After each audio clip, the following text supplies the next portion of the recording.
നമസ്കാരം. Raf talk ഫുട്ബോളിലേക്ക് എവർക്കും സ്വാഗതം. യുവേഫ ചാമ്പ്യൻസ് ലീഗിൻ്റെ ക്വാർട്ടർ ഫൈനൽ ആദ്യ പാദത്തിൽ ഇന്ന് റയൽ മാഡ്രിഡിനെ നേരിടുകയാണ് ആഴ്സണൽ. രാത്രി ഇന്ത്യൻ സമയം 12:30 ആഴ്സണലിൻ്റെ മൈതാനത്താണ് ആ കളി നടക്കുന്ന. ഒരു തകർപ്പൻ പോരാട്ടം എല്ലാവരും പ്രതീക്ഷിക്കുന്ന കളിയാണ്. ഈ കളിയിലേക്ക് വരുമ്പോൾ ഇതുവരെയുള്ള ഇവരുടെ ഏറ്റുമുട്ടലിൻ്റെ കഥ പറഞ്ഞാൽ അത് 2006 ആ ഫേമസ് റൗണ്ട് ഓഫ് 16 പോരാട്ടമാണ്. ബെർണബൂവിലിട്ട് റയലിനെ ആഴ്സണൽ തോൽപ്പിച്ച പോരാട്ടം.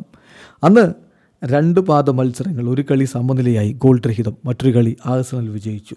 ഇതുവരെ ആഴ്സണൽ റയലിൻ്റെ വലയിലേക്ക് ഒരു ഗോൾ അടിച്ചപ്പോൾ റയൽ തിരികെ ഒരു ഗോളും അടിച്ചിട്ടില്ല. ആ കാര്യം ശ്രദ്ധിക്കുക. ഈ കറണ്ട് ഫോം ഗേഡ് നമ്മൾ നോക്കുകയാണെങ്കിൽ അവസാനമായി കളിച്ച 5 കളികളിൽ ഒന്നും ആഴ്സണൽ തോറ്റിട്ടില്ല. 2 വിജയവും 3 സമനിലകളുമാണ്. റയലിനെ സംബന്ധിച്ചിടത്തോളം അവസാനമായി കളിച്ച 5 കളികളിൽ 2 തോറ്റു, 2 വിജയം, 1 സമനില എന്നുള്ളതാണ് അവരുടെ ഒരു കണക്ക്. ഹലോ, ആഞ്ചലോട്ടി ഇപ്പോൾ ഈ ഒരു മത്സരത്തിന് ഒരുങ്ങുമ്പോൾ അദ്ദേഹം പറയുന്നു ഈ ഒരു ടൂർണമെൻറ്റിൽ എക്സ്പീരിയൻസ് എന്നുള്ളത് വളരെ ഇമ്പോർട്ടൻ്റ് ആണ് എന്ന് പറഞ്ഞാൽ ഈ മത്സരങ്ങളിൽ നമ്മൾ ഭയപ്പെടാതിരിക്കുക.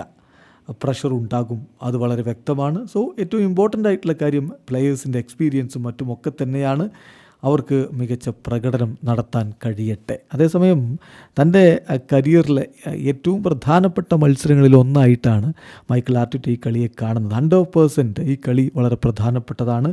വളരെ എക്സൈറ്റ്മെൻറ്റാണ് ഈ ഒരു മാച്ചിലേക്ക് ഇറങ്ങുമ്പോൾ.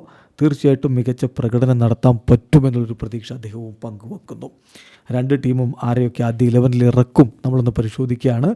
റയലിൻ്റെ പ്ലേയിങ് 11 കോർട്ടുവോ തന്നെ ഗോൾ കീപ്പിങ്ങിന് ഉണ്ടാകുമെന്നാണ് ഇപ്പോൾ ലഭ്യമാവുന്ന വിവരങ്ങൾ. കഴിഞ്ഞ കുറച്ച് മത്സരങ്ങളായിട്ട് ഗോൾ കീപ്പിംഗ് അവർക്കൊരു പ്രശ്നമായിരുന്നല്ലോ. ഇപ്പോൾ കോർട്ടുവോ തന്നെ വരും. ഡിഫൻസിൽ ലൂക്കാസ് വാസ്കസും അസെൻസിയോയും റൂഡിഗറും അലാബയും ഇറങ്ങിയേക്കും.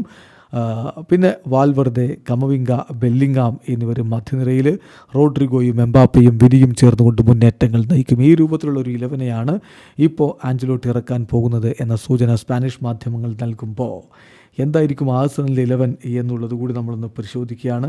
തീർച്ചയായിട്ടും ഗോൾ കീപ്പർ ഡേവിഡ് റയ ആയിരിക്കും. ഡിഫൻസിൽ സാലിബയും കിവിയോറും ലെയ്സ് കെല്ലിയും ടിംബറും ഉണ്ടായിരിക്കും. മധ്യനിരയിൽ റെയ്സും അതുപോലെ ഒഡേഗാർഡും ഉണ്ടാവും. മുന്നേറ്റങ്ങൾ നയിക്കാൻ ഗബ്രിയൽ മാർട്ടിനെല്ലിയും ബുക്കായോ സാക്കയും മൈക്കൽ മെറീനയും. എന്തായാലും ഒരു മികച്ച പോരാട്ടത്തിനായിട്ട് ആരാധകരെ കാത്തിരിപ്പാണ്. വീഡിയോ അവസാനിക്കുന്നു.